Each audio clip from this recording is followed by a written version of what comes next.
안녕하세요 여러분, 수익률 상승에 도움을 드리고 싶은 헬퍼입니다. 증시가 이제 조금 약간 힘에 붙이고 있는 그런 모습을 보이고 있습니다. 계속해서 전환선 기준선 역전돼 있고요. 주가가 반등을 하긴 했지만 이제 기준선 밑에서 아직까지 움직이고 있습니다. 이것은 이제 국내뿐만 아니라 사실 해외 쪽도 특별하게 다르지 않은데요. 해외 쪽 같은 경우에도 지금 계속해서 사실 요 부근에서 요 라인에서 크게 이탈을 하지 못한 채 지금 움직이고 있는 상태입니다. 이제 왜 이런 현상이 나타나고 있을까라고 생각해 봤을 때, 밸류에이션이 좋고 평가인 것도 있고 여러 가지 있겠지만, 일단 유동성이 지금 줄어들고 있는 게 가장 큰 문제다라고 보여집니다. 그래서 유동성 같은 경우, 매번 드리다시피 지금 이제 연준 총자산과 순유동성이 이제 계속 줄어들고 있어서 그렇습니다. 이제 그 이유는 이제 부채 한도 협상이 끝나면서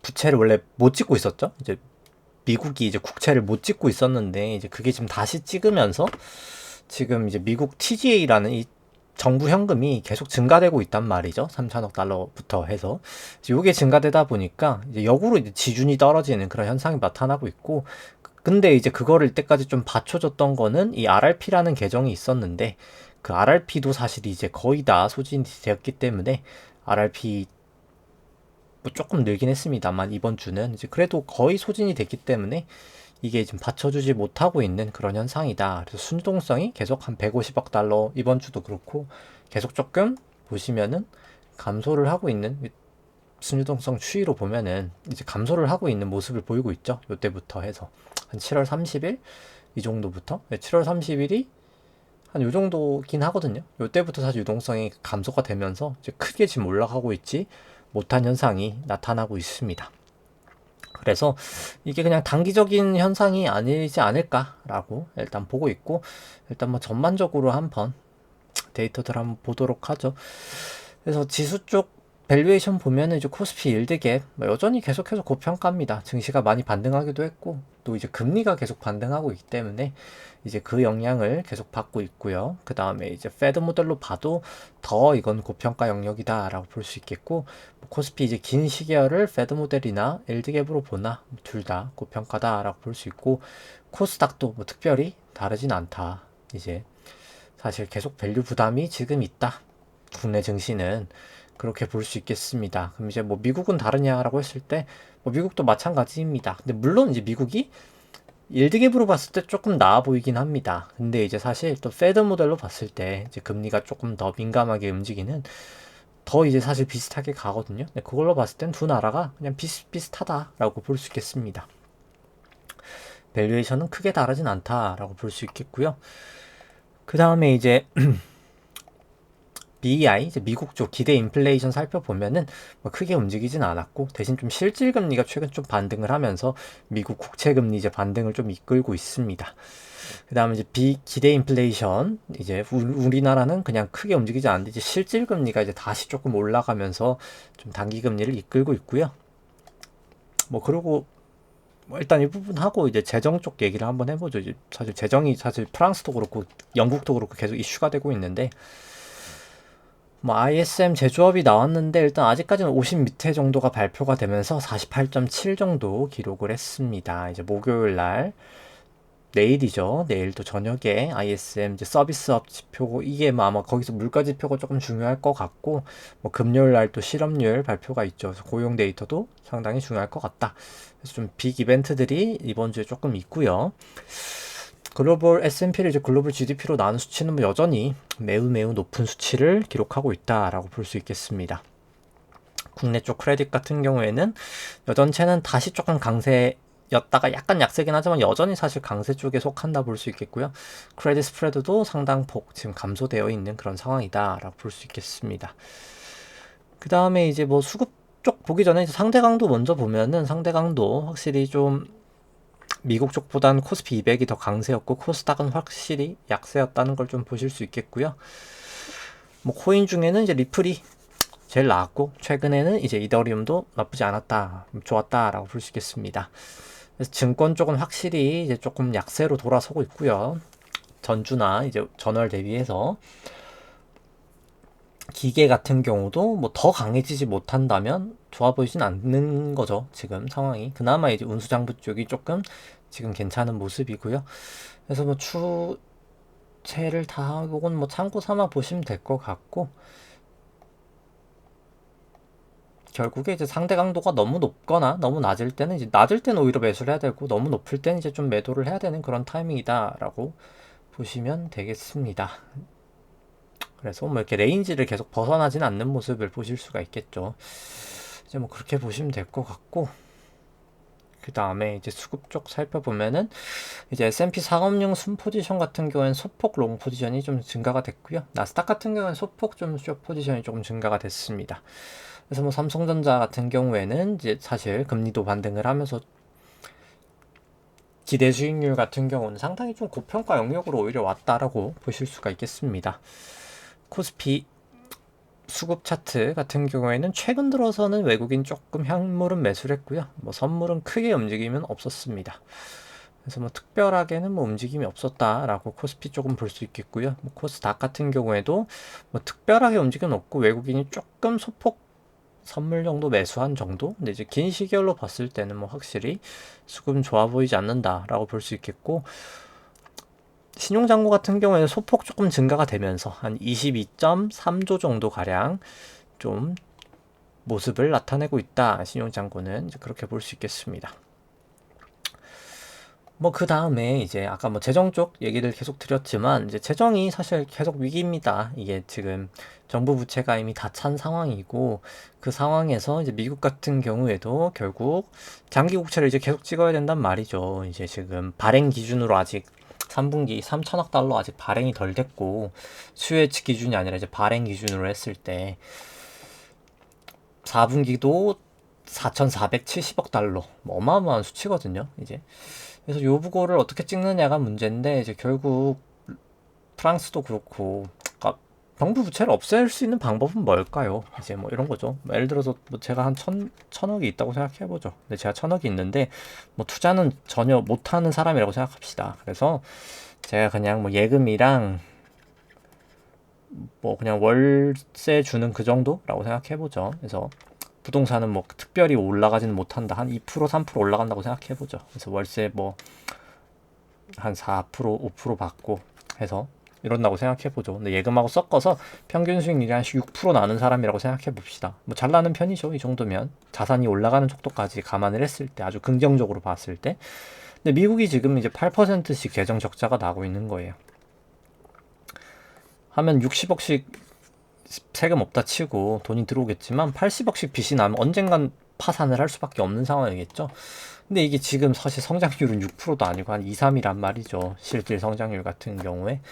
그러면 이제 결국 이 빚을 어떻게 할까? 이제 어떻게 할까라고 했을 때 뭐 스테이블 코인 얘기는 많이 나오죠. 근데 사실 스테이블 코인은 뭐 말이 안 되는 소리긴 합니다. 그러니까 뭐 말이 안 되는 소리라는 게, 이게 화폐 발행을 잘 몰라서 이제 그런 소리를 하는 거기는 해요. 이제 결국 달러가 발행을 될 때, 그러니까 스테이블 코인을 할 때, 이제 스테이블 코인을 하면 TV를 사주는 거 아닌가, 단기 국채를 사주니까 이만큼 국채 발행 부담이 주는 거 아닌가, 이렇게 생각하실 수가 있거든요. 근데 이제 달러라는 거는 달러를 그냥 찍을 때 원래 국채를 발행하고 그거를 이제 달러가 사주면서 발행이 되는 그런 구조입니다. 똑같아요. 그냥 스테이블 구조랑 이게 결국 국채를 사주니까 그만큼 사실 달러를 발행하는 만큼 국채가 더 늘어나는 구조입니다. 그러니까 쉽게 말해서 달러가 늘면 국채 발행량은 증가되는 그런 구조예요. 그러니까 똑같아요. 그거를 이제 그냥 다시 사주는 개념이거든요. 그래서 스테이블 코인이랑 사실 발행 구조가 똑같다. 이제 그렇게 보시면 그냥 용도가 좀 다르다, 이런 느낌이기 때문에 뭐 사실 스테이블 코인을 찍는다고 해서 뭐 국채 발행 부담이 없어지는 건 전혀 아닙니다. 그래서 그건 뭐 사실 완전 잘못된 내용이고,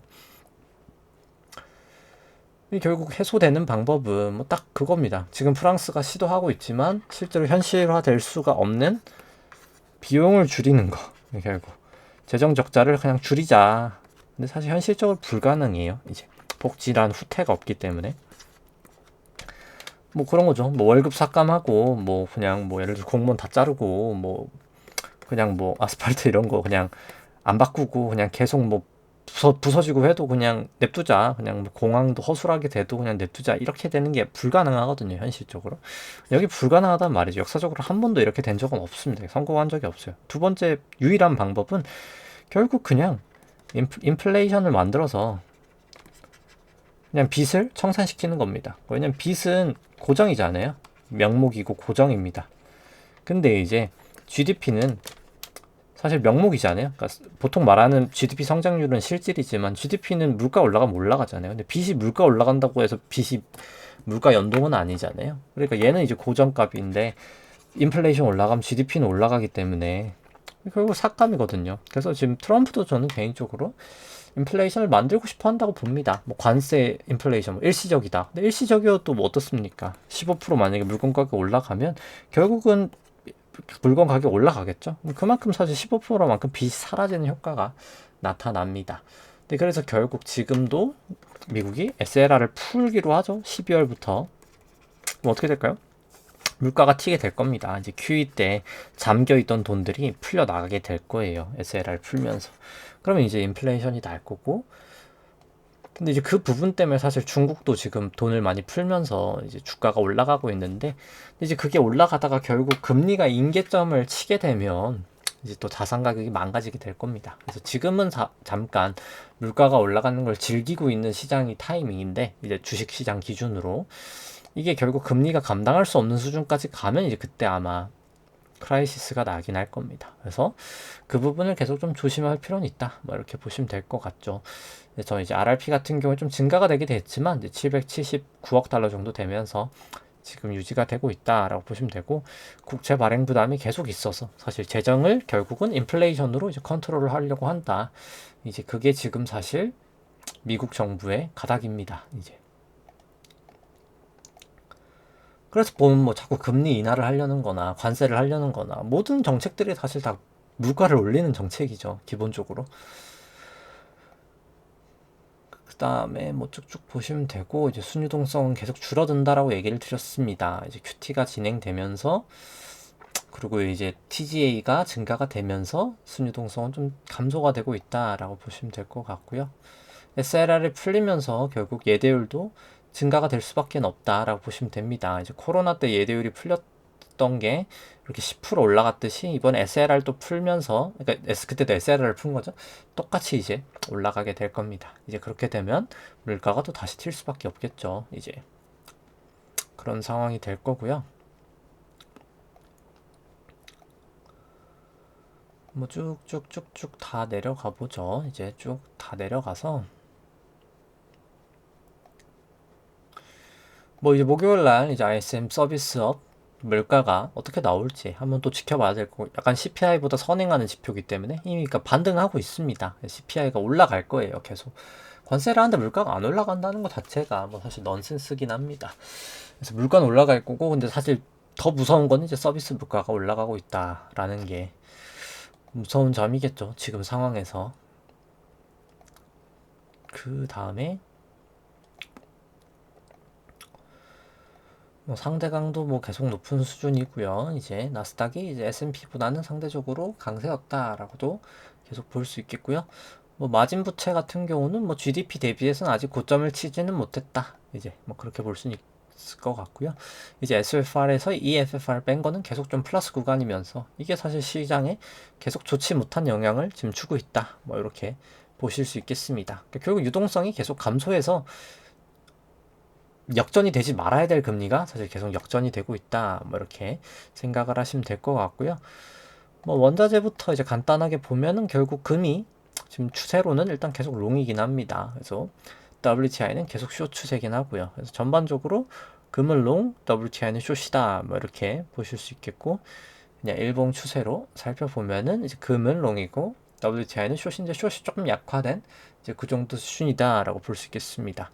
이제 일봉으로 보면은 이제 금은 확 튀면서 그래도 아직까지는 롱 추세를 이어가고 있긴 하고요.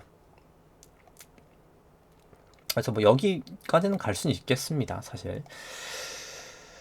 근데 뭐 굳이 사실 조금 좀 그렇긴 해요. 그러니까 진작 들어갔었어야지. 이제 지금은 사실 추가로 들어가거나 이제 사실 좀 이익 실현을 해야 될 그런 단계지 않나? 뭐 개인적으로 일단 보고 있긴 한데 일단 뭐 추세적으로는 일단 또 롱인 건 맞아서 뭐 사실 그냥 들고 가셔도 문제는 없다. 지금 당장은 사실. 근데 약간 뭐 좀 천정 같은 느낌인 사실 한 여기 정도부터는 전 좀 청정 느낌이 계속 들기는 합니다. 그래서 조금 마음 편하게 들고 가기는 좀 힘들어지는 레벨에 이제 조금 근접해 있는 것 같긴 하고요. WTI 같은 경우에는 뭐 볼린저로 뭐 특별하게 볼 거는 없는 것 같습니다. 이제 특별하게 뭐 볼 건 없는 것 같고요. 그 다음에 이제 바로 그냥 기타 뭐 금리나 이런 거 살펴보면은 이제 금리는 확실히 이제 국고는 좀 쇼 추세, 이제 금리가 올라간다는 거죠. 국고 10년은. 미국은 아직까지는 롱 추세. 이제 국고 3년도 이제 조금씩 롱 추세에서 금리가 이제 올라가는 방향으로 가고 있고요. 달러는 이제 롱 추세, 삼성전자는 이제 쇼 추세에 조금 더 가까워지고 있고, 애플은 롱이지만 이제 마이크로소프트랑 엔비디아는 쇼 추세에 더 가까워지고 있다라고 보실 수 있겠습니다. 그래서 일봉으로 점수화 시켜 보면 이제 WTI 국고 같은 경우 중립으로 돌아섰고요. 국고 10년물 같은 경우에는 쇼 추세로 돌아섰고요. 미국 제10년물 같은 경우에는 아직까지는 롱이긴 합니다. 그 다음에 이제 달러 같은 경우에도 롱 추세가 조금 약화됐긴 했지만 여전히 롱이고, 삼성전자는 이제 중립으로 돌아왔다라고 볼 수 있겠고요. 애플 같은 경우에도 아직까지는 롱 추세인데 롱이 조금 약화됐다. 그 다음에 이제 WTI가 아니라 자꾸 WTI네요. 마이크로소프트 같은 경우에는 쇼 추세로 돌아섰고, 엔비디아 같은 경우에도 쇼 추세로 좀 돌아선 상황이다라고 볼 수 있겠습니다. 이제 국고 3년물 같은 경우에도 애매해요. 사실 뭐 볼린저로 보기엔 조금 애매한 상황이다. 이제 이렇게 보실 수 있겠고, 근데 RSI가 일단 좀 추세가 좀 바뀌어 보이는 그런 느낌이긴 합니다. 이제 국고 10년도 뭐 특별히 다르진 않지만 여긴 좀 50일 볼린저를 치기는 했습니다. 근데 뭐 아마 요 200 볼린저 가는 데까지는 못해도 가지 않을까, 일단 그렇게 보여지긴 하고요. 그래서 좀 더 가지 않을까 보여지긴 합니다. 그러니까 결국 프랑스나 뭐 지금 영국이나 뭐 다 일본도 그렇고 재정 쪽이 좋지 않죠. 이게 사실 장기 금리가 지금 계속 급등하고 있거든요. 글로벌하게. 지금 우리나라가 걱정이긴 합니다. 우리나라가 이제 그 금리를 못 따라가고 이제 올라가면 부동산이 다 터지니까 이제 사실 금리를 못 따라가게 인위적으로 막고 있는데, 그러다 보니까 환율이 계속 튀고 있어가지고 물가가 사실 이번 물가도 사실 그 SKT 통신 할인 아니었으면 또 물가도 2.3이었거든요. 그래서 물가가 사실 우리나라도 계속 스물스물 높아지고 있어서 좀 그게 계속 문제가 되는 그런 상황이다라고 보시면 될 것 같고, 삼성전자 같은 경우도 치고 이렇게 빠지고 있는 상황입니다. 200도 그렇고. 그래서 좋아 보이지 않죠. 충분히 좋아 보이지 않는 그런 모습입니다. 2개월 치고 계속 내려오고 있고요.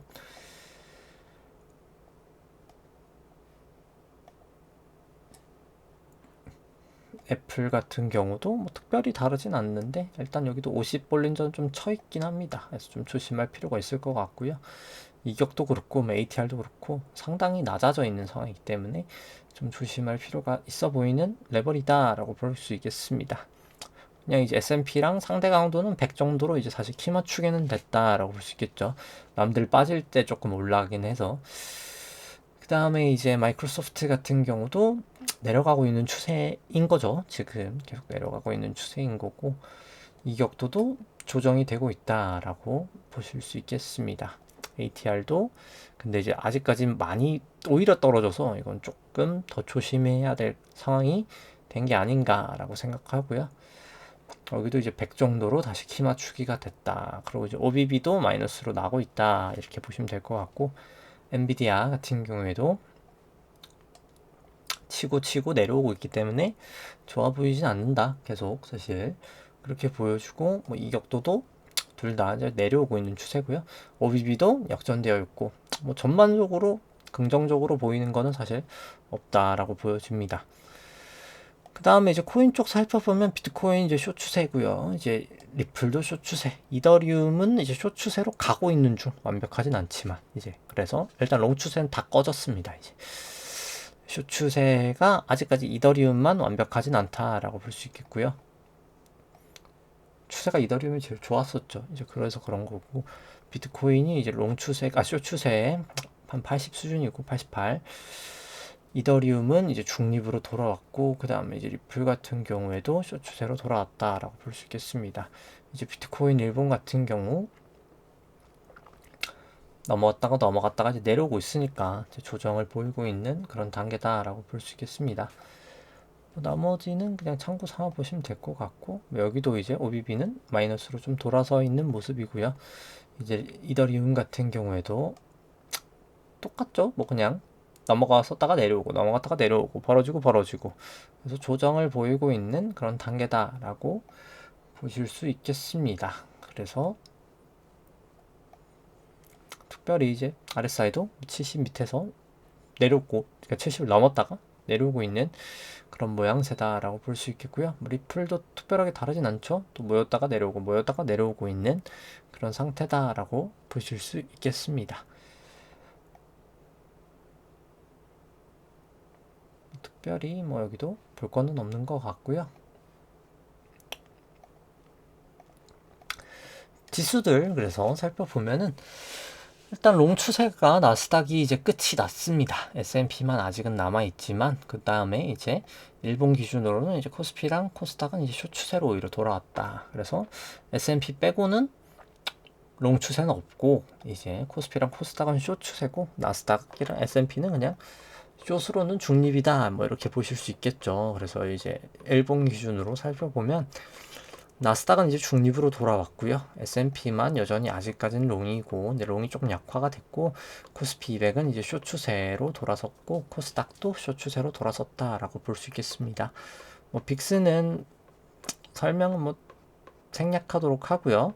이제 나스닥 120분 같은 경우 살펴보면은 뭐 특별히 뭐 모습이 없긴 합니다. 이제 아직 벌어지고 모이고는 하나 있긴 한데 아직은 조금 미약한 모습이긴 합니다. 그래서 특별하게 모습은 뭐 없긴 하고요. 그래서 뭐 좀 반등을 줄 모습이고, 지금 그래서 선물 시장에서 좀 반등을 주고 있죠. RSI가 사실 워낙 내려왔었기 때문에 그런 모습이고요. 그 다음에 이제 일봉이 아니라 120 선물상으로도 특별하게는 뭐 보실 건 없는 것 같습니다. 그래서 바로 이제 일봉으로 살펴보면, 일봉으로 봤을 때도 이제 거의 모였다가 내려오고 해서 여기도 뭐 그렇게 좋아 보이는 모습은 아니다라고 볼 수 있겠습니다. ATR도 뭐 마찬가지고요. 그래서 OBB도 내려와 있고 뭐 그렇게 딱히 좋은 게 없다라고 보실 수 있겠고요. S&P 선물 같은 경우에도 일봉으로 뭐 특별히 다르진 않습니다. 뭐 다 똑같은 모습으로 가고 있다라고 보실 수 있겠죠. OBB도 마이너스로 돌아왔고, 그 다음에 이제 뭐 코스피랑 이제 코스닥 쪽 살펴보면은 이제 코스피 200 같은 경우도 특별하게 뭐 여기도 뭐 다르진 않고 그냥 조정을 보이고 있는데, 뭐 볼린저로는 이건 좀 보기는 힘든 그런 상황이다라고 보실 수 있겠죠. RSI에서 뭐 특별히 그냥 내려오고 있는 추세다, 이 정도만 볼 수 있을 것 같습니다. 코스닥 150 같은 경우에도 뭐 특별하게 뭐 얘기 드릴 거 없고 그냥 RSI가 하방 추세다, 이 정도만 보시면 될 것 같고, 일봉상으로는 사실 50은 여기서 이탈을 했고 200이 이제 최근에 이탈을 한 상황이어서 뭐 이건 뭐 그렇게 좋아 보이는 모습은 아니다, 많이 안 좋아 보이는 모습이다 라고 할 수는 있겠죠. OBB가 뭐 왔다 갔다 일단 하고 있는 그런 상황이고요. 코스닥 150 같은 경우에도 내려왔고 벌어져 있으니까 뭐 아직까지는 좀 안 좋아 보인다라고 보실 수 있겠습니다. ATR도 아직은 너무 낮은 수치이긴 하고요. 이게 OBB도 반대로 되어 있고, 그래서 뭐 그렇게 좋은 모습은 아닌 것 같습니다. 이제 전반적으로. 그래서 차트로 이제 살펴보면은 이제 코스피 200 같은 경우도 결국 뭐 추세선을 어떻게 그어도 뭐 사실 추세가 이제 꺾였다라고 보여집니다. 이거를 이렇게 긋나 뭐 어떤 방식으로 그어도. 그래서 여기서 이제 사실 여기를 재차 하회하면 이제 그때 확실히 이제 좀 숏을 하면 될 것 같고, 아직은 아니죠 이제. 그래서 요거를 좀 여기 부분을 잘 지켜봐야 되겠다. 그래서 내일이 좀 중요할 것 같긴 하네요. 요 기준선을 넘냐 마냐가 좀 생각보다 중요할 것 같고, 포인트로는 이제 결국 여기 구름대까지 와 있는데 이제 뭐 120분봉으로 보죠. 이제 약간 좀 허공에 지금 떠 있긴 하단 말이죠. 구름대도 없고 뭐 지지선도 없고 해서 여기 그나마 여기 있는 거가 이제 정말 뚫리면 이제 그냥 수직 낙하기 때문에 이랬던 적이 없단 말이죠. 이제 확실히 다 있었죠. 근데 이제는 없단 말이죠. 이게 그래서 좀 조심해야 될 구간이다라고 보여집니다. 여기서 이제 여기를 내려가면 이제 그냥 받쳐줄 데가 없거든요. 매물대가 이제는 뭐 사실 그냥 다 던지는 사람밖에 안 나타날 거라 좀 조심하셔야 될 구간이다라고 뭐 계속 보여집니다. 이제 코스닥도 마찬가지고요.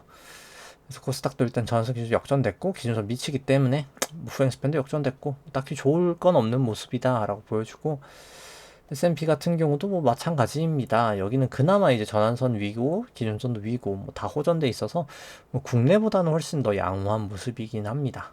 사실 그렇지만 이제 여기도 결국 여기를 다시 넘어가지 않는 이상 일단 좀 보수적으로 보는 게 맞지 않을까. 왜냐면 아까 말씀드린 유동성이 계속 감소되고 이렇게 지지부진한 모습이 뭐 그렇게 좋아 보이진 않는다라고 보여집니다.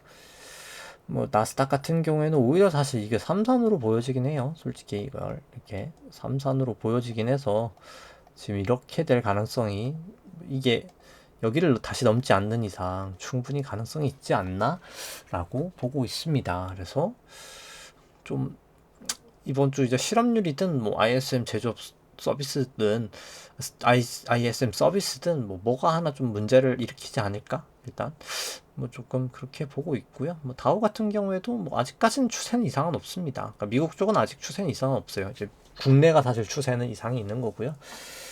이제 코스피 안에 내재 변동성이 비코스피 같은 경우는 아직까지는 뭐 그냥 바닥 근처에 계속 위치해 있고, 빅스 같은 경우 어제 조금 튀다가 조금 조정을 보였습니다. 이제 그 다음에 이제 필라델피아 반도체 지수 같은 경우에도 많이 빠졌다가 좀 회복을 했고요.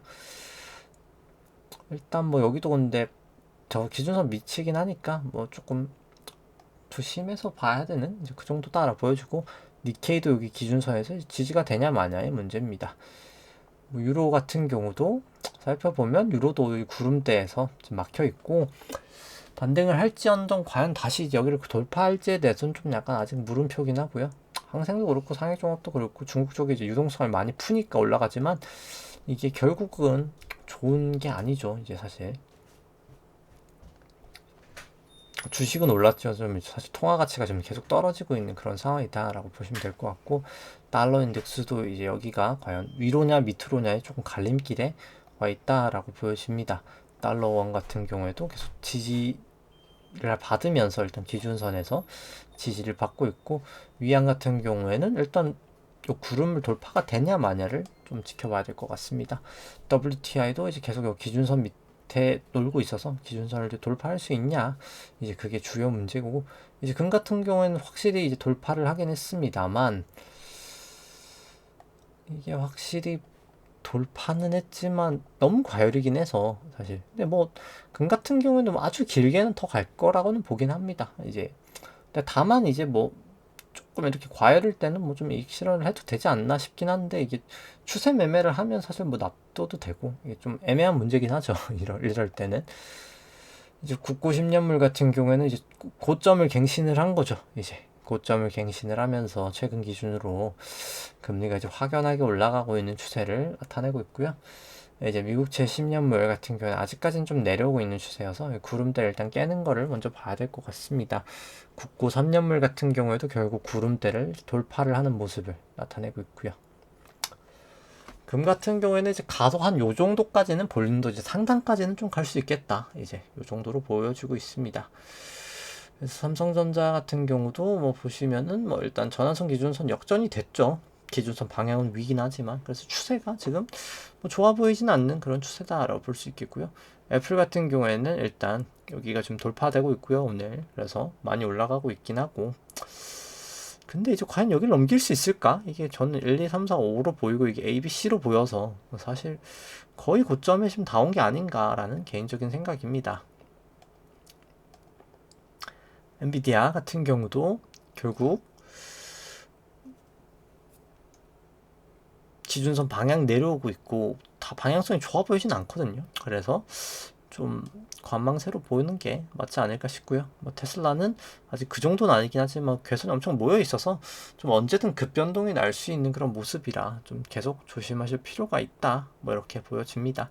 전반적으로 그래서 흐름이 좋지가 않습니다. 유동성이 계속 감소가 되고 있고 재정 위기가 사실 이게 쉽게 끝날 문제가 아니고 금리가 사실 계속 요동치고 있어요. 이제 우리나라도 올라가고 금리가 뭐 미국 30년물도 계속 고점 근처에 있고 여러 가지 측면에서 다 금리가 뭐 영국도 그렇고 영국 길트도 지금 최고점 찍죠. 그래서 이게 금리가 거의 뭐 계속 고점 근처에서 좀 놀고 있기 때문에 대다수 나라들이 이게 상당히 좀 위험해 보이는 상황이다 이렇게 보여지고요. 그래서 좀 계속해서 좀 보수적으로 보시는 게 좀 필요하지 않을까 생각을 하면서 오늘 방송 마치도록 하겠습니다. 네, 좋아요, 구독, 감사하겠습니다. 이상입니다.